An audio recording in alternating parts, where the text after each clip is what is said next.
documents. It's used to produce thumbnails of documents for the doclib in share. There's other uses as well, previews for, you can have rules that will do your own transformations. Basically, we can transform one MIME type to another. So we can get content that is uploaded by users in one MIME type and hopefully automatically transformed into a different MIME type. So what's the problem we're trying to solve here? What we're going to be talking about? The underlying problem comes in three parts. There's lots of transformers available to the system. There are an enormous number of MIME types. And if you combine those, you get a huge number of permutations of source MIME type, target MIME type, and transformer available to do these things. That leads us to a few things. It leads us to inconsistent results. We don't always, because we've got so many things, there are the possibility that some of the transformations don't stop working for some reason. And one of the big problems that customers talk about is that there is a lack of visibility about the entire process. So your transformations might not work or might be working slightly differently than you expect. And one of the problems is that you don't know why. You can't work out why this transform is working but another one isn't. So what we're going to be doing is trying to change your bad transformers into your good ones. Sorry. I thought it was a good idea at the time. Okay, so how do we choose? We have a 4-point decision process, and we're going to keep coming back to these 4 points over the next half an hour or so. The first decision we make is hopefully a fairly fundamentally obvious one. We take a list of active transformers. Now, active transformers means any transformer that is registered with the system and is currently determined to be working properly. There are lots of different ways of registering, so possibly one of your context files might be slightly illegible or something along those lines. The second decision point is whether a transformation is explicit or not. Now, as Neil alluded to, the explicit flag is simply that. It's a flag on a transformer.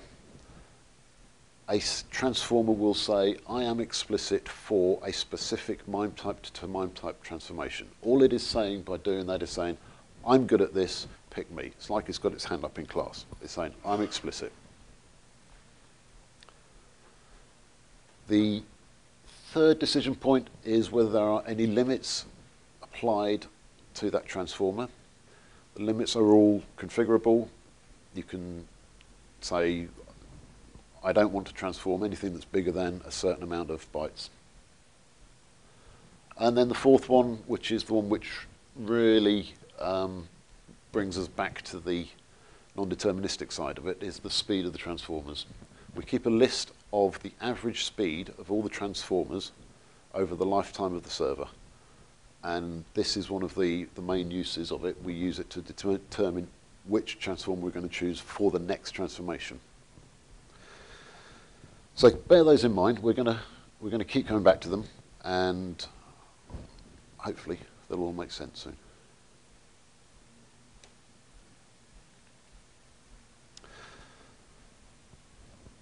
So, how do we make it transparent? How can we have a look under the covers as to what Alfresco is doing when it's making these decisions? We have two major options available to us. The first one is a standard log4j log setting. You see up there the content transform.transformer debug. This is a class that does nothing else apart from help us to understand how the decision-making process is going along. So it's unusual in that way. It's got no job to do within the normal running of the system. You can have it on debug, which is what you'll probably need. You can also have it on trace if you want. It puts out a little bit more information. It will tell you things like the node refs of the documents that we're talking about. but debug will be good for pretty much everything you want to do. As with a lot of the debugs, it does put a lot of information into the logs, so make sure that you turn it on via JMX, do the operation that you're interested in, get the debug logging in the log, then turn it off again via JMX. You don't really want to set this on in production for any length of time. It's not going to slow it down too much, but it does start to generate huge logs. So the second one that we can use to help us understand the decision processes is one of these. It's like a little Easter egg or something.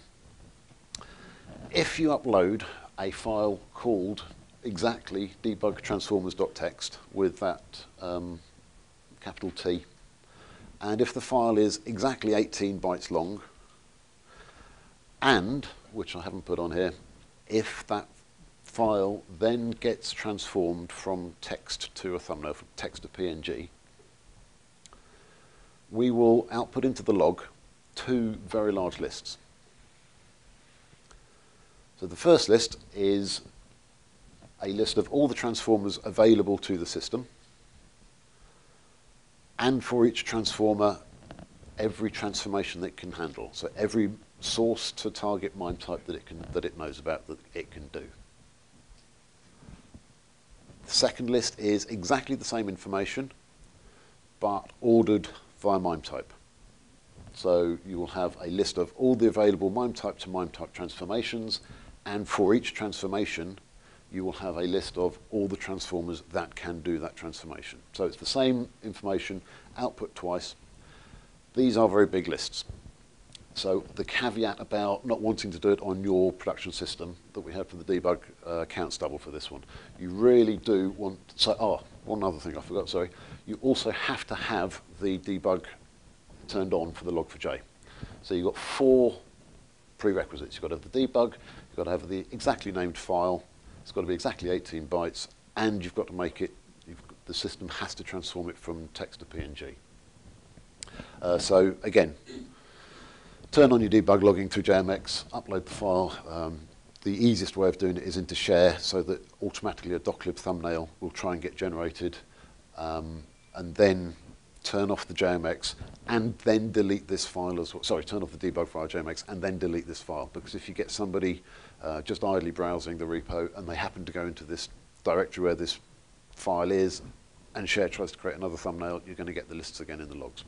So turn it on, upload it, turn it off, delete the file. Sorry, was that a question or was that? That's where we upload it. Cool.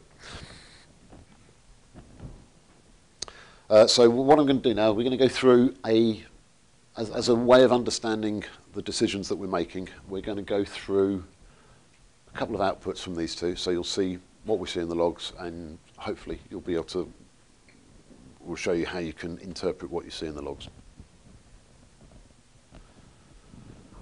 So the first example we have is an example from the logs where a rule is on a folder that all .txt files uploaded to that folder will be converted to an HTML. I know that conversion from text to HTML kind of makes no sense. Don't worry about it. It's just an example, and it gives us some nice logs that we can easily understand and look at. Everything to the left of the square brackets is all just the standard gumph that gets put in as a precursor on every line. Don't worry about it. So let's have a look first at the number on the left. We've got 193 all the way down there. Within the logs, within the transformer debug logs, we prepend a unique ID, an incrementing ID on every transformation. So simply to make it easier to follow this through the logs. You may have on a production system, you may have several transformations going on at the same time. So these could get interleaved with each other. So this is simply a way of following this particular transformation through the logs so you can understand what you're looking at. Don't worry about the .1s, .2s for the moment, we'll get into them. In dark blue, we have the names of 3 transformers. We have the OpenOffice PDF box, OpenOffice proxy, and Ticket Auto. So we are now at the end of the second decision point. Bear with me. You say, what happens to the first one? We'll get there. So we have 3 transformers that have passed the first 2 decision points. We know that these 3 are active. They're registered with the system, so they've passed the first decision.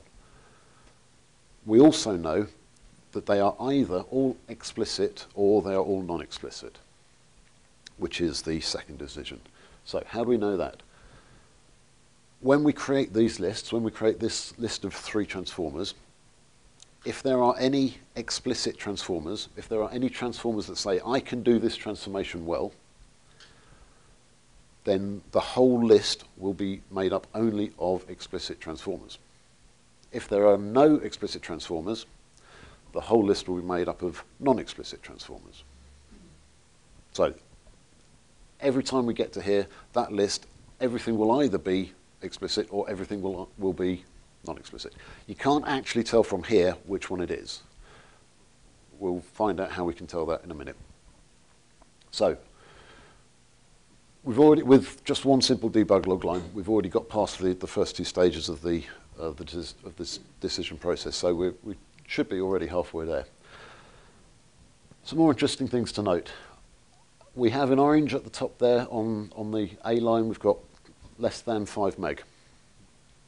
If we look at the line above it, you can see we've got, so the second line on the slide there, we've got text HTML, which is obviously the transformation we're trying to do.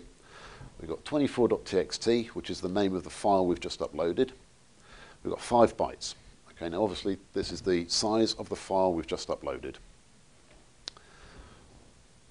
And 5 bytes is obviously less than 5 megabytes. So this bit in orange is telling you the file I'm doing is less than the limit that is imposed on me. So 5 megabytes has been set up as a limit for the top transformer. So there we go, that's the third decision stage. We can see that the top one has passed the third decision. Are there any file size limits? And we can see that the 2, the B and the C, have passed that decision point because they have no limit. If they had a limit, it would be defined here. And then in light blue on the right-hand side, we've got timings, which is obviously what we're going to use for the 4th decision stage. These are average timings of how long this transformer has taken so far during the lifetime of the server's been up to do this particular transformation. You can see we've already ordered it in terms of speed. We've got a very fast one at 200 milliseconds. We've got a slightly slower one at 6 point something seconds. These do not take into account the size of the file, which is going to cause us problems that we'll come on to in a minute. So it could be that the OpenOffice PDF box has only had to deal with very small files so far. So therefore, all its transformation has been really quick. So that's why it's faster. So those are the 4 decision points we've seen here. And there's one more thing up here. We've got a double asterisk on next to the first one.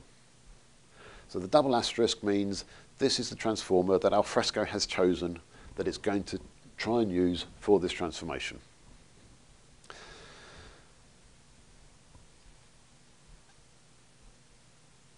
So those are the 4 points. That's really the importance of this part of the log for what we're talking about. We'll just run over quickly the rest of it so that we know what we're looking at. It should be fairly straightforward, but whatever. So we go on to the dot ones and the dot twos. So we have an incremental dot notation for every part of the transformation that's going on. So 193 is the entire process. 193.1 is the attempt to transform let's start again. So the initial part of the process, the 193s without the dot 1, is just setting up the transformation. When we get onto the first dot, it means we're going to actually start doing it.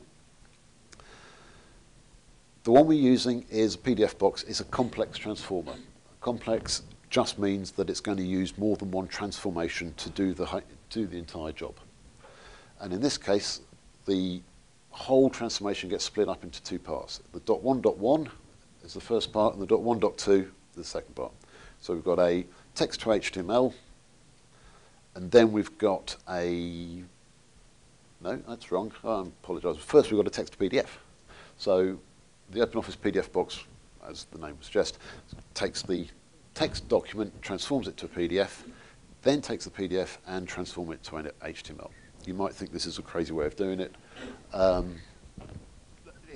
I said before, a text to HTML transformation makes no sense anyway. Just imagine that this was a sensible one to another. It makes more sense that way. We can also see in the middle we have a temporary file name. We've got the intermediate text here, just for troubleshooting purposes. So that should be all fairly straightforward. And then we've got the timings down the bottom that we're obviously going to use to adjust the average timings for the next one. So that's basically, that's what I want to teach you, this whole thing.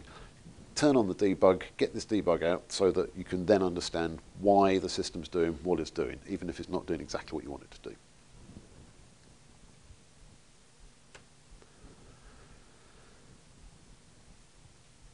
Another second example, exactly the same scenario. Just want to highlight a couple of different things. And obviously you can see I've ripped out everything else. It's the same system. You can tell by the number on the left-hand side, 204 before it was 193. It's a little bit later. And the difference here is we're using a very large file. If you look on the top line, we've got alfresco.bigalog.txt at 16.5 meg. So, same things again. We've got 3 transformers. We've gone through the first 2 stages of the process. However, we can now see for the third stage, for the file size, we can see it's not saying less than 5 meg anymore, it's saying more than 5 meg. 16.5 meg is obviously bigger than 5 meg, so this one has taken itself out of the running to do the job. Everything else there is the same. The timings are up there. Notice we don't even put timings for the one on the bottom because it's not going to do it. And then the other thing you can see is, of course, we've got the double minus sign in front of C. This is just explicitly saying this transformer will not take part in this transformation because the file's too big. That's all it is. Actually, the double minus sign there is one of the important things that you'll come across when you're looking through your logs. This transformer is not going to do this transformation. Right, why not? I thought it was going to. So that's almost all I want. There's one subtle point here that we need to talk about. If you look at the order of the Ticket Auto and the OpenOffice proxy transformers here, so we've got Ticket Auto's faster than the other one, so therefore it's higher up in the order. If we go back one, we can see that it's the other way around. OpenOffice is faster, Ticket Auto's. So we've changed the ordering of the preferred usage of the transformers. What does this mean? This means that if we now uploaded the same file as we did before, it would actually get transformed using a different transformer. So we're now coming into the non-deterministic part of it. Before we started up Alfresco, we couldn't have told you which transformer would get used to do this particular transformation because we've got 2 that are perfectly useful for it. Why is that a problem? Because it gets us to the point where we could upload a file into Share, let's say, at time A. It gets transformed with a particular transformer. Upload the same file to a different place. Later on, it will get transformed by a different transformer. Why is that important? If you're looking at thumbnails, the methods, well, for all of them, the methods that we use to actually do the transformation, they're not going to be exactly the same. You know, they're different jars, they're different classes for a reason because they do slightly different jobs. They will do the job very slightly differently. For thumbnails, for instance, you could have the transformer not quite so good at creating the thumbnail, creating the PNG. You could get, we've seen, you can get little black lines around it for some of them, whereas using a different transformer it's fine. For indexing, this can be quite serious. If we have 2 transformers that pull out a slightly different body of text from a document, it means that a slightly different body of text is going to be passed to the indexer, which means that we're stretching the limits here, but just to give you an example of what could happen, it could be possible to upload the same document twice, then create a specific search query that will only bring back one of the documents. Now, that's when it starts getting important. That's why this choice of which transformer we use is important, and it's important to understand how it's done. That's only a corner case. I want to stress this, but it's possible, and it's obviously it can be significant to your system. Excellent. Feel free to ask questions anytime you like, by the way. Good. Okay. Quick couple of examples of the output we get when we upload that text file, the debug transformers.txt. So I've pulled out just a couple of examples from both lists so we can see what's going on. So the top list is the one that is sorted by the extractor used and then list of the transformations it can do. I think the information should be fairly obvious, but let's go through it anyway. We can see on the second, third and fourth lines we've got unlimited. This is the file size. There are no limits for the file size that this transformer can do against these transformations. We can see also the disabled not explicit. Now, all this means it's not actually disabled. It's not technically, it's not disabled. It's just not being used. Why is it not being used? Because there is another transformer that is explicit for this transformation. There's another transformer that says for HTML to text, it is explicit. So therefore, this one is marking itself as, you know, I'm out of the equation. I'm not going to do anything. 0 milliseconds on the top just means this transformer hasn't been used yet during the life cycle since the Alfresco server's been restarted. So we don't have an average time for it. The bottom section should also be fairly obvious. We've got the 5 megabytes here. This is the file size limit we're talking about, unlimited, unlimited. Here we have 0 bytes and disabled. Now, it's not disabled, not explicit. It's disabled because we've set it to 0 bytes.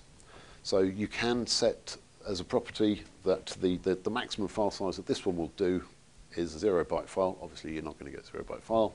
So therefore, it is basically saying, I'm disabled, and this is why.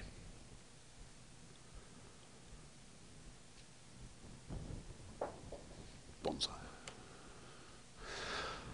Okay, so we understand now what the decision process is, and we understand now how we can see that process. So now we need to work out how we can affect that process when things aren't going exactly as we thought they would. So we're going to do it stage by stage for each stage of the decisions. So for the first one, how can we make it show up in our list of available transformers? Well, there's not much we can do here. So either a transformer is registered with the system or it's not. If you look through the directory with all the context files in it, underneath the webbing for classes Alfresco, you'll see all in the content services context XML, you will see the whole list of different transformers that are available to you. Unless there's something seriously wrong with the system, everything in there will be registered. If you want to register your own transformers and they're not showing up in the list when we put up debug transformers.txt, then I would suggest go have a look in this file, have a look at the format of the declaration of each transformer. Maybe your declaration's slightly out, something like this, but at least that's where we're going to look at it. You could use it the other way around. If you've got transformers showing up in the list that you don't want at all ever, then obviously we can take their declaration from this file. We can take their bean declaration, redeclare it in the extensions directory, and just set the class to Java array util list or whatever, something like that, just so it's not used. The registering of the transformer is initiated by the transformer bean itself, by here. So it's not the transformer registry going out and saying, who's there, what can you do? It's each bean saying, talking to the registry saying, I'm here, these are what I've got available to me. So if you just set it to a nothing bean, a nothing class, then it's not going to register in the first place. So that's how to take it out and put them back into your initial list. Hopefully fairly obvious. As we come to the second point, the explicit transformers.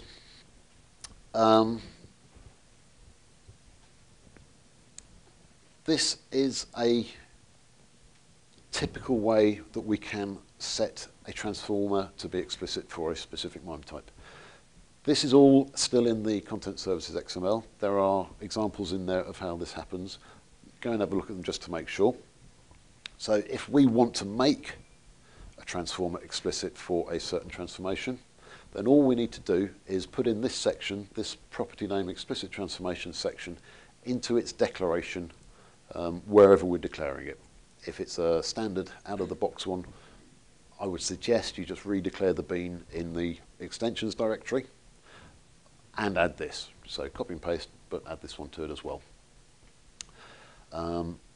This here, this list is a list, so we can actually have multiple beans within there. So you don't have to limit yourself to just one explicit transformation per transformer.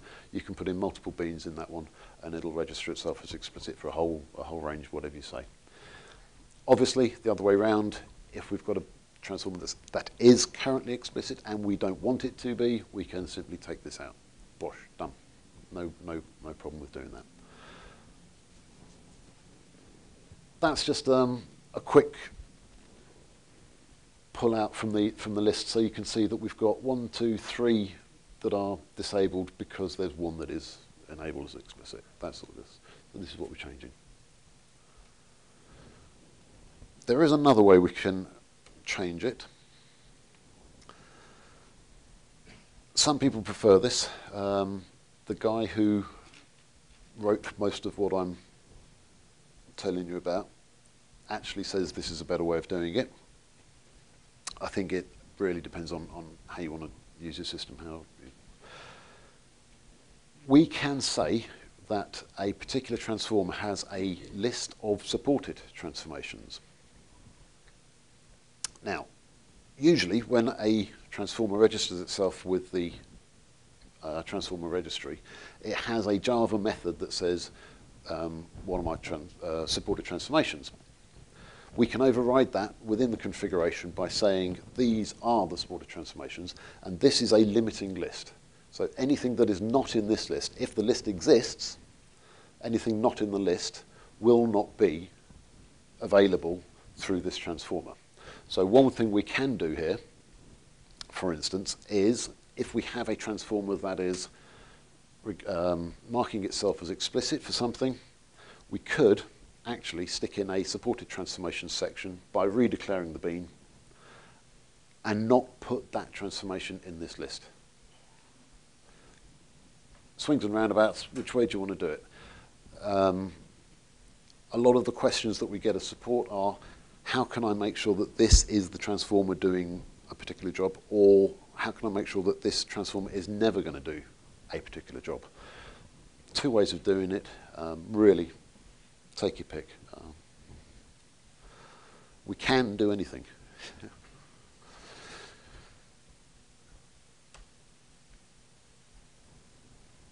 So for the third decision point, the file size limits, Neil touched on this one briefly, the max source size kbytes. There are several of these properties available. As he went through, there's about 4 of them.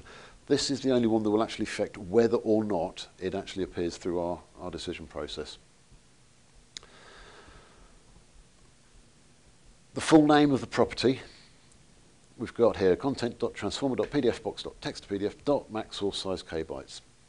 These are all listed within the repository properties because they have all been set before. They've actually been manually what's the word? Not extracted, abstracted from the context XML so that they can be put in the repository properties or the global repository properties. So you have to have exactly that format. So this is an example line that you could have in your global properties. And you can only use specific ones of them. Obviously, if you want to do it, you can go in, you can have a look at the context of the content services context.xml. You can see the way we've done it, see the way we've put the dollar values in, and you can put your own in your global properties if you want. -1 is any size, there's no limit to it. 0, as we've seen before, will limit it.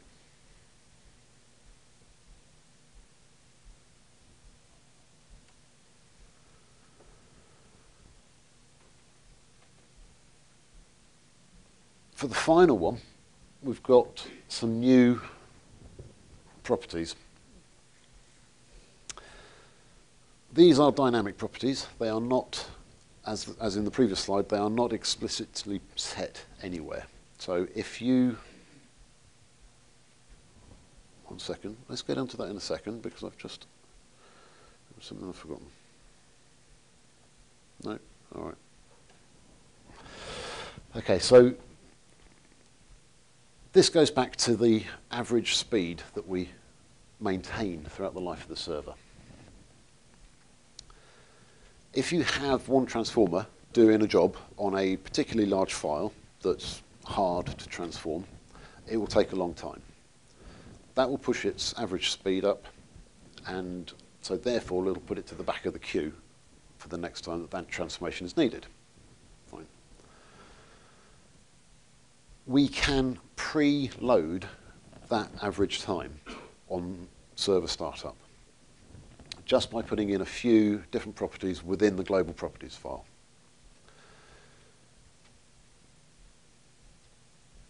This property is made up of the transformer name taken from the bean, so the bean ID, for instance, transformer.openoffice, .time, and we can set the time, the average time at startup so far. So we can say, this transformer has, we can pretend this transformer has taken 123,000 milliseconds so far, 50,000 milliseconds, 10,000 milliseconds so far.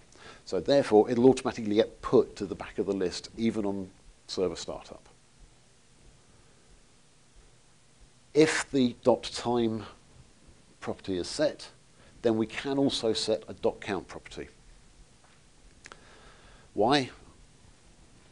If we set 50,000 milliseconds on one transformer on startup, and the very first transformation that it does is a tiny one that goes by really quickly, we're effectively going to halve the average because we're going to have 2 data points.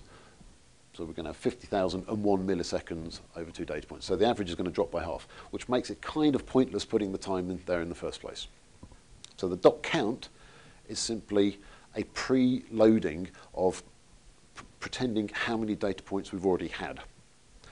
So if you set your, we'll take this one, if you set the text to image high and you set a high count, even if somehow it gets chosen to do the next transformation, which goes by quickly, the average time will still be around 10,000. It'll only be 9,990. It won't drop immediately.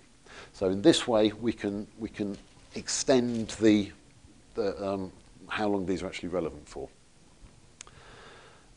We don't actually have to do it just as high ones. We can also set this down to 1 and then preload it with a lot of counts as well, which means it's likely to be chosen as the fastest one for a long time, even if subsequent transformations take a long time. So the preloading is useful. It was put in there mainly for third-party developers of transformers to be able to tell the system to prefer their transformer for a while. But you can use it, you can put them in, as I say, they're dynamic properties, extract the bean name and just pop those in your Alfresco global properties.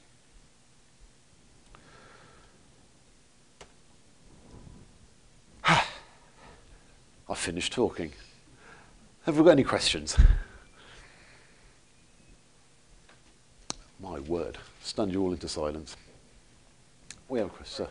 The timings stored when you bring down your server instance? No, all the average timings, they are simply from the start of the server, which is one of the reasons, of course, why these were put in.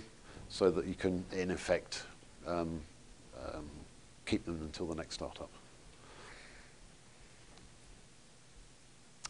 There's one thing I forgot to mention. I don't know if you want to just quickly on this one. We do also have general, oh, there we go, the bottom one. I didn't point out that this one says content transformer.default.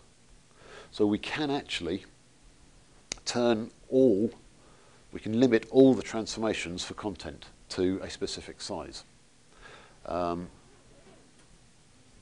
If we put this to 0, for instance, that is one way of turning off all the content transformers or transformations on your entire system.